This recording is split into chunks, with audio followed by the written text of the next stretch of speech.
In this video, we'll talk about principal components analysis, which has many uses. A primary one is the simplification of how data are represented.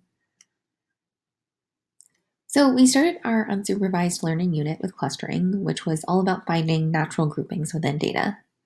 Dimension reduction is another part of unsupervised learning, where we want to simplify the representation of our data by using a smaller number of variables. We'll do this by creating new variables that are functions of the existing ones in such a way that we still retain essential information. So principal components analysis, or PCA, is one of the most common methods for performing dimension reduction. The main underlying idea is that we want to find new variables that are linear combinations of the original ones in such a way that fewer of these new variables are needed to retain the essential information in the data. These new variables define so-called new directions in the data, and they're often called principal component directions. In PCA, there are specific criteria for finding these new directions. When we re-express our cases in terms of these new variables, that is, when we re-express our cases relative to these new directions, the variation of these new variable values should be maximal. PCA is the procedure for finding these directions of maximal variation. So you might be wondering, what is the point of all this? Well, in high dimensional settings with a ton of variables, we are just as interested in doing exploratory analysis as we are in settings with smaller numbers of variables. But all of this exploratory analysis is much harder in high dimensions. So take, for example, making exploratory plots. If we have p variables, we would have to make p choose 2 pairs of scatter plots. And even with just 10 variables, this ends up being very laborious. We'd have to look at 45 scatter plots. So it'd be much easier for us if we could capture most of the information in the data with just 2 variables, because then we could just make one scatter plot. This is what PCA aims to do. So let's look at a motivating example to introduce key ideas and terminology. So say that I'm naive about the ways of the Earth and don't know how the sun moves, but I want to collect data to gain some better understanding. I go and sit outside all day, and I don't change direction at all. I happen to be sitting so that northeast is in front of me, but I don't know this. Over the day, I collect data on the position of the sun using my shadow, and I plot these positions in my natural coordinate system, which are the black axes. So all of my observations should fall exactly on the y equals x line because the sun moves in an east-west direction. But due to some noise in the measurement process, there's some spread. The idea behind PCA is finding better coordinate systems for expressing this data. So we can imagine rotating the axes of my coordinate system to hopefully find a better coordinate system. And better in PCA means choosing the new coordinate system to maximize variation along the new directions.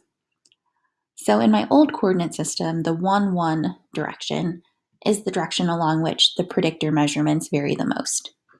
There's the most spread along this direction. So in PCA, subsequent directions are chosen to be perpendicular or orthogonal to the previous directions and should also still try to explain or capture as much variation in the measurements as possible.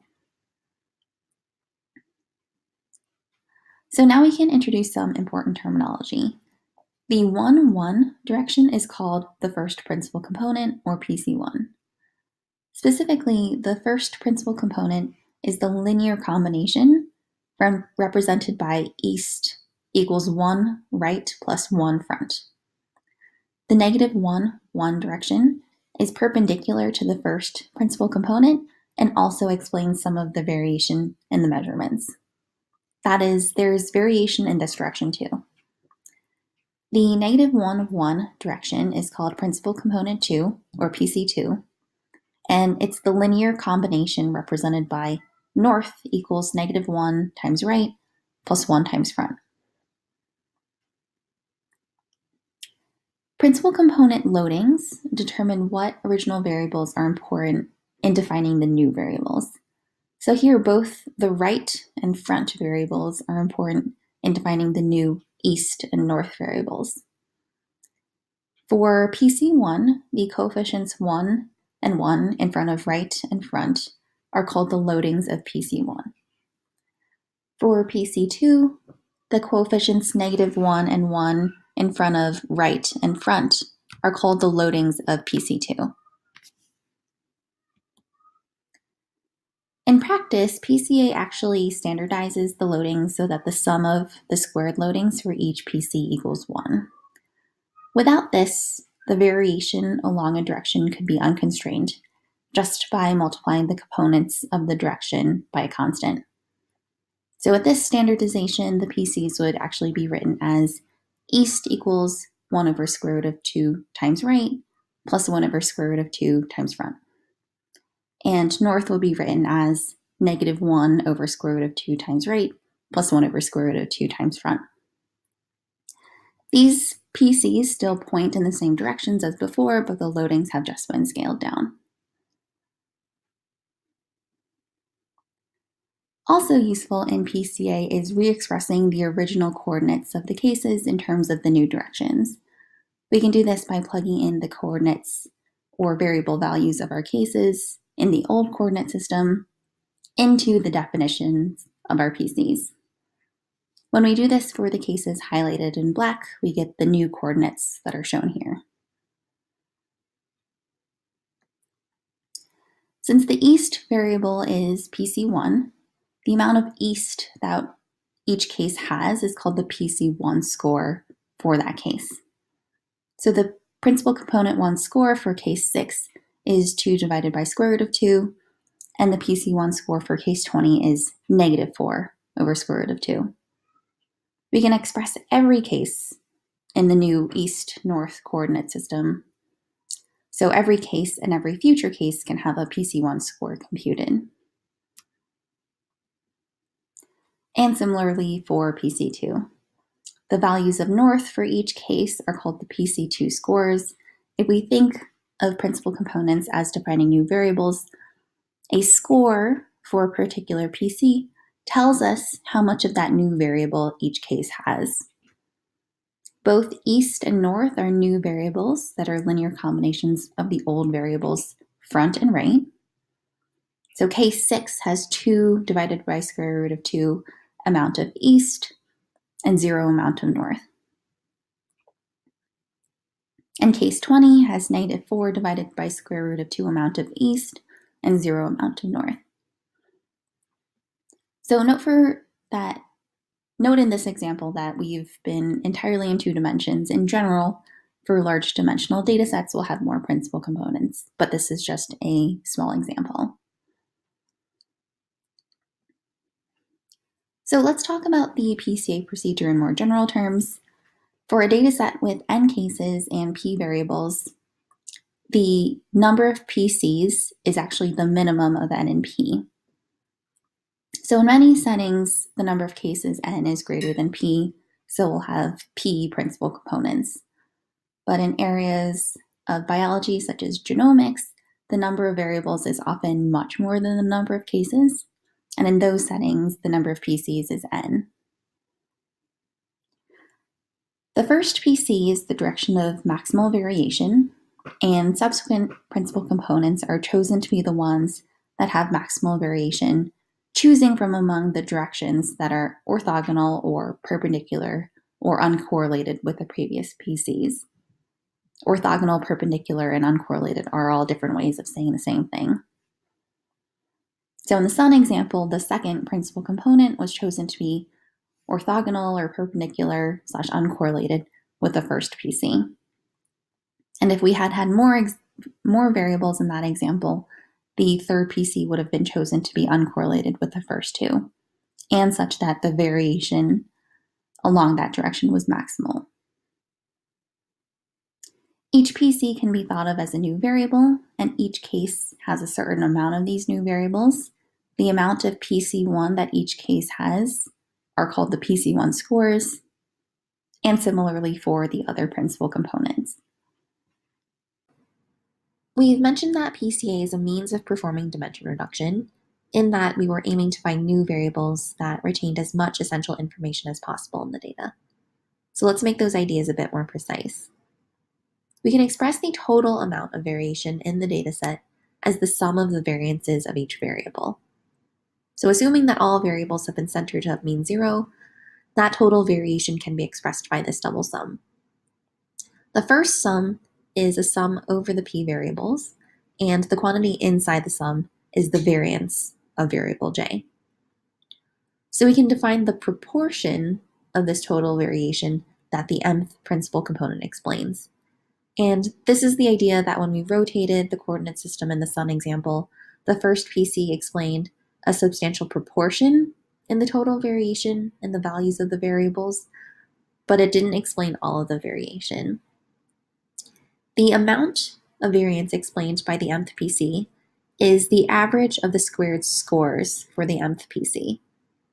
And the proportion of variance explained by it is this number out of the total variation. So the hope is that we only need a small number of PCs, that is a small number of new variables, to explain a substantial proportion of the total variation in the dataset.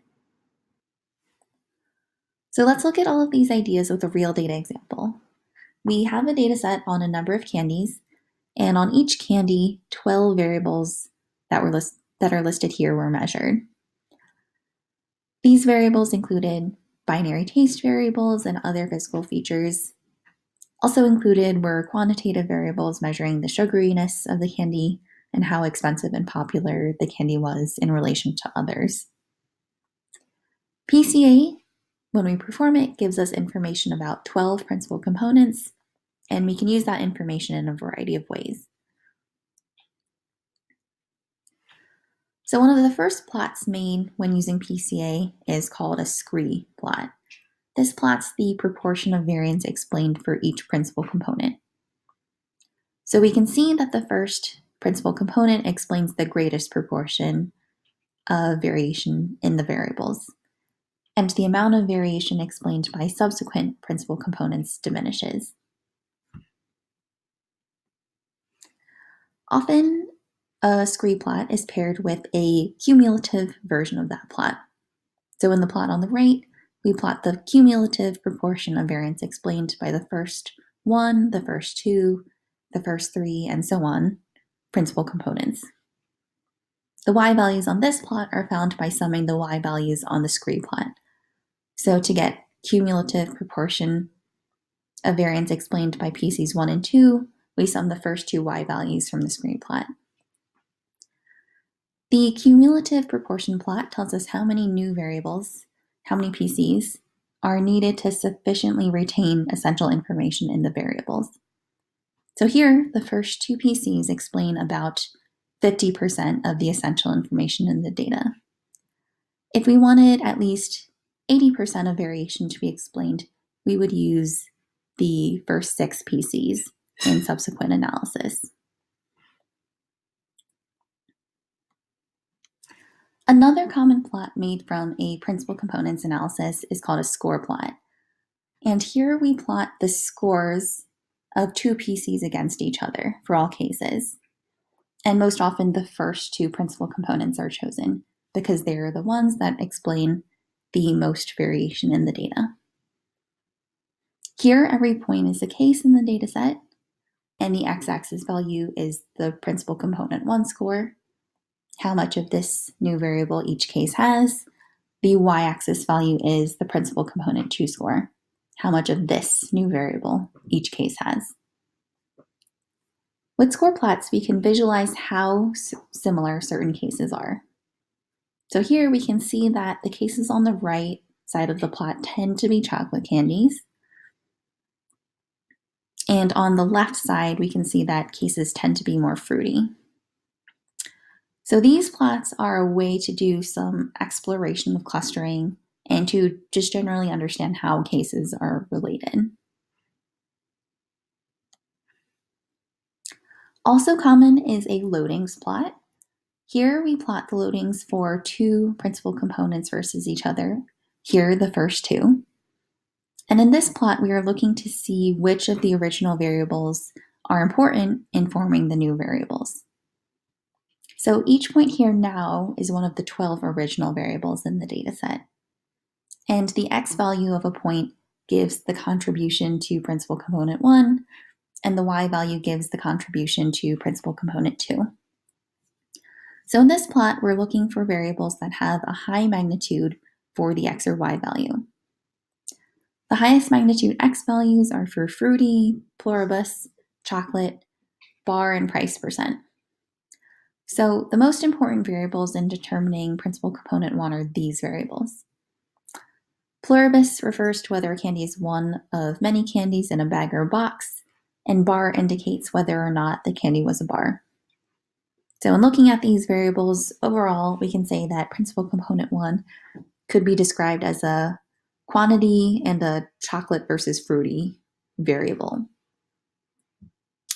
Since principal component 1 is the new variable that explains the most variation, we might say that the original variables that strongly contribute to principal component 1, that is, they have high magnitudes of the loadings, can be ones of primary scientific interest.